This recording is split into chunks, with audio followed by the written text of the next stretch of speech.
À la veille du 30 juin, toujours, le président de la République, Joseph Kabila, a prononcé dimanche soir le discours traditionnel à l'occasion de la fête justement de l'indépendance qu'il place sous le signe d'un hommage vibrant que le pays doit au FARDC.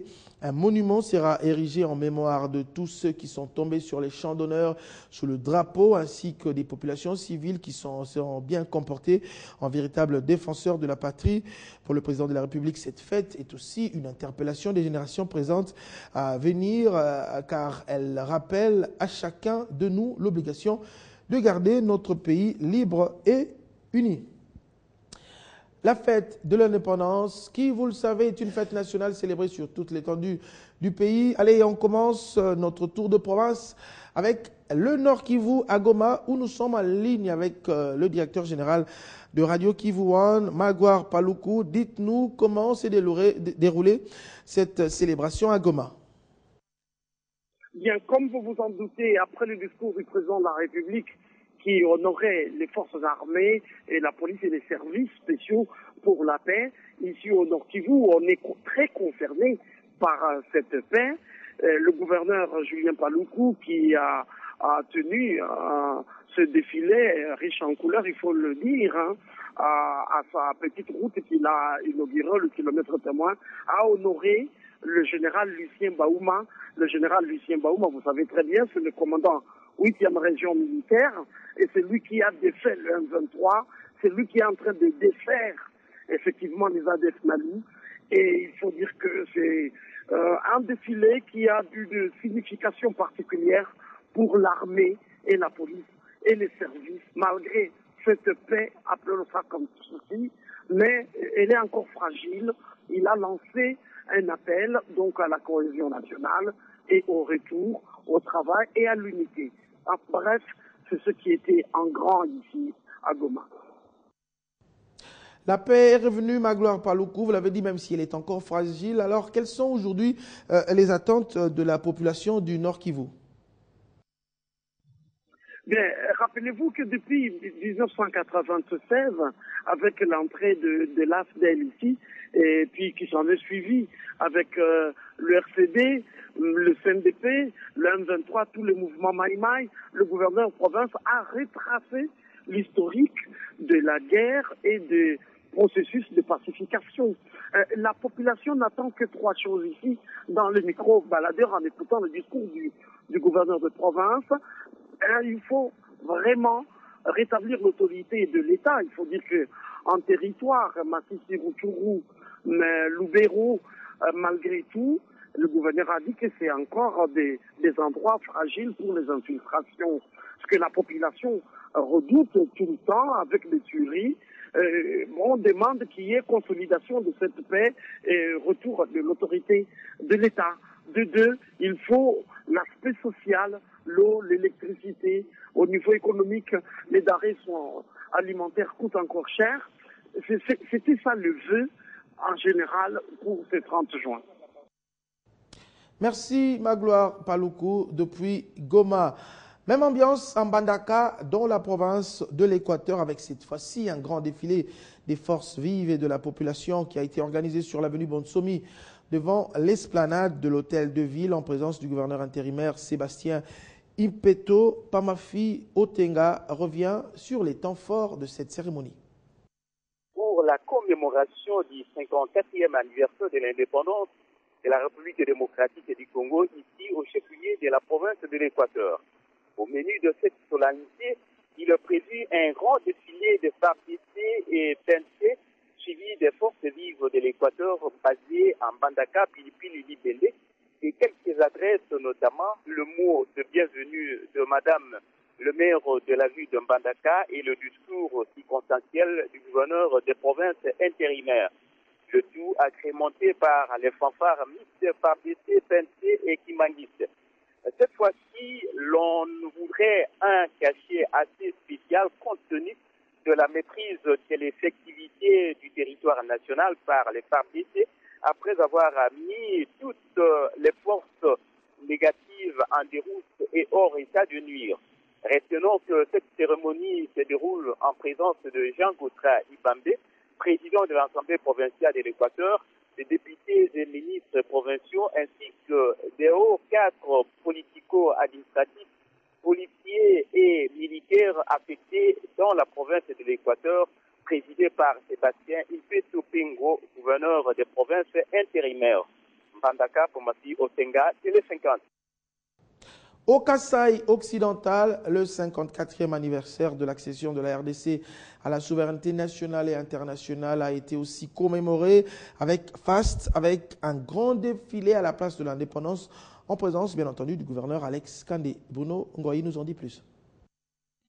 La journée de ce lundi 30 juin a été très mouvementée à Kananga à l'occasion de la commémoration du 54e anniversaire de l'accession de la République démocratique du Congo à la souveraineté nationale et internationale. Le programme y relatif arrêté par le service provincial du protocole a été respecté. Déjà le matin à 8 heures locales, l'ambiance des fêtes régnait à la place de l'indépendance, les lieux embellis aux couleurs nationales pour cette grande cérémonie. Les deux ailes du boulevard Lumumba, très propres, sur les artères de la ville de Kananga, les calicots et pancartes des entreprises publiques, para-étatiques et privées, ainsi que les associations de masse déjà sur ces artères. Et à 10 heures locales, ce grand défilé a commencé après l'hymne national et l'adresse du gouverneur Alex Kandé à la population présente à la place de l'indépendance. Dans son adresse, Alex Kandé, qui a d'abord remercié le chef de l'État congolais Joseph Kabila pour la paix et le renforcement de la cohésion nationale, a indiqué que ce défilé s'inscrit dans le cadre du soutien de la victoire des FARDC et du commandant suprême des forces armées et de la police nationale congolaise Joseph Kabila. Il a dit merci à toute la population d'avoir répondu massivement à son appel. Ce sont les anciens combattants qui ont commencé ce défilé, suivi de la police nationale congolaise et des forces armées de la République démocratique du Congo. Viendra la direction générale de migration et toutes les forces vives du Kasaï occidental devant le gouverneur Alex Kandé, assis dans la tribune, entouré du président de l'Assemblée provinciale, du vice-gouverneur, du commandant de la 4e région militaire, du commissaire provincial de la police nationale congolaise, du maire de la ville et du bourgmestre de la commune de Kananga. C'est à 13h25 local qu'on a mis fin à ce défilé avec le passage des associations de jeunes.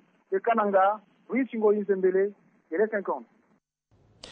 Quand on parle indépendance du Congo, il faut remonter au 30 juin 1960 pour savoir ce qui s'est passé ce jour-là, qui sont les acteurs importants. La réponse dans cet élément de la rédaction de Télé 50.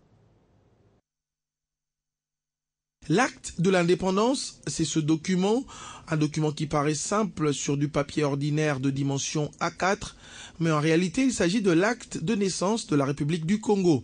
Une déclaration conjointe entre les gouvernements congolais et belges pour entériner l'accession de l'ancienne colonie belge à la souveraineté internationale. 4 personnalités, 2 Belges et 2 Congolais, 2 premiers ministres et 2 ministres des Affaires étrangères avaient apposé leur signature au bas de la précieuse déclaration pour la postérité et pour l'histoire.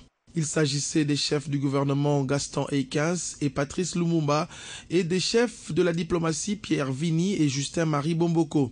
Et comme c'était les gouvernements qui gouvernaient dans les 2 pays et non les chefs d'État, le roi Baudouin Ier et le président Joseph Kasavubu ne l'ont pas signé pour cause de fonctions protocolaires. La cérémonie avait débuté à 11h45 avec 3 discours prononcés pour la circonstance, dont celui improvisé de Lumumba que la Belgique ne pardonnera jamais. Une date dont vous enseignerez avec fierté la signification à vos enfants pour que ceux-ci, à leur tour, fassent connaître à leurs fils et à leurs petits-fils l'histoire glorieuse de notre lutte pour la liberté. Nous avons connu les ironies, les insultes, les coups que nous devions subir matin, midi et soir, parce que nous étions des nègres. Le 54e anniversaire de l'indépendance de la RDC est placé sous le signe de l'espoir et de la renaissance des FARDC. Changeons de chapitre pour vous parler de la 3e édition du concours national de la dictée que nous vous annoncions à titre et qui a vécu hier. 44 élèves de la 5e année primaire venus de toutes les provinces de la RDC ont participé à cette épreuve de langue française dont le sujet a été porté sur la jeunesse. Au bout d'une vingtaine de minutes de test, le jury a annoncé les résultats. Annonce faite, c'est la province du Sud Kivu qui a remporté la première place. Suivez. Un exercice classique, habituellement passé dans une salle de classe, avec un enseignant connu et seul à être arbitre. Mais cette fois-ci, c'est dans un autre cadre que cela se passe, sous le regard d'un jury et des spectateurs vigilants. L'affront, c'est d'écrire correctement la langue de Molière, dans le moindre détail de ses règles. Le sujet porte sur la jeunesse, et c'est une dame qui en fait lecture sur une estrade. Pour son bonheur. Les élèves, eux, au nombre de 44, issus de toutes les provinces du pays, se disputent les 10 premières places. Et intellectuel. Point. C'est au terme d'une vingtaine de minutes de test que le jury transmet les résultats. Et c'est une élève du collège Alpha Djiri, du Sud Kivu, qui remporte le prix. On faisait la dictée tous les jours. Et peu à peu, j'ai commencé à diminuer mes fautes d'orthographe. Et voilà, je suis la première. Si la 2e place revient également au Sud Kivu, la ville-province de Kinshasa, elle, prend la 3e. Aujourd'hui, à la fin du culte, on est parti chez le pasteur, on avait prié. C'est comme ça que je peux être 3e, c'est parce que Dieu a permis ça. Tout est bien, qui finit bien. La 3e édition de la dictée nationale a vécu et le rendez-vous est pris pour l'année prochaine. Et en sport, pour terminer, Kadi Koulab nous a rejoint sur ce plateau. Avec elle, on va parler de la 20e édition de la Coupe du Monde de football Brésil 2014 qui se poursuit avec les 8e de finale. Bienvenue, Kadi. Merci, Patine Thierry. Le Brésil, la Colombie, le Pays-Bas et le Costa Rica sont déjà qualifiés pour les quarts de finale. Ce sont donc les 4 premières nations. Oui, Pati, on peut dire qu'on connaît déjà les 4 premières nations qui ont accédé déjà en quart de finale de cette 20e édition de la Coupe du Monde. On prend le premier tableau déjà des résultats. Le Brésil est resté en vie dans sa Coupe du Monde grâce bien sûr à son succès 3-2 après une séance de tirs au but. C'était pas un grand succès, c'était le suspense. C'était pas un grand succès, mais au moins c'est venu juste à la fin du match, après séance de tirs au but 3-2, alors qu'au terme du temps réglementaire et prolongation, le score était d'un but partout. Et l'autre qualifié, c'est la Colombie qui a battu l'Uruguay par 2-0. Et dans l'autre groupe, c'était le dimanche déjà, le finaliste malheureux de la dernière édition, le Pays-Bas a battu le Mexique par 2-1. Donc le Mexique est éliminé jusqu'à la dernière minute. Costa Rica a mis fin au rêve grec après l'avoir battu.